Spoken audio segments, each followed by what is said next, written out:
मित्र आणि मैत्रिणींनो, आज मी तुम्हाला पॉम्पलेट फ्राय कशी बनवायची ते सांगते, अतिशय सोप्या पद्धतीने।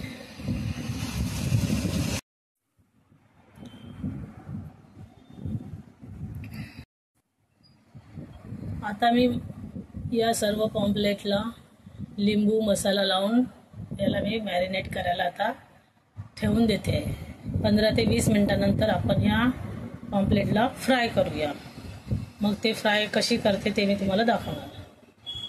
आता आपल्या पॉम्पलेटला 15 ते 20 मिनिटं मॅरिनेट करून झालेलं आहे।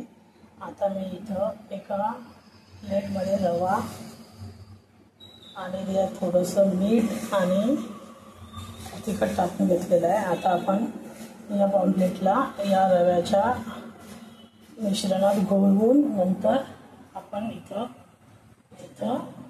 या पॉम्पलेटला फ्राय करूया। त्यासाठी मी लोखंडी तवा घेतलेला आहे, त्याच्यावरती तेल टाकलेलं आहे। आता तेल आपलं टाकलं तर मी आता त्याच्यामध्ये पॉम्पलेट सोडते।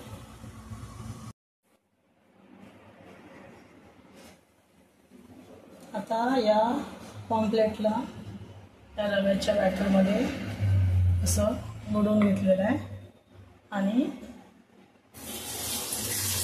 अशा पद्धतीने आपण हे पॉम्पलेट फ्राय करून घेऊया।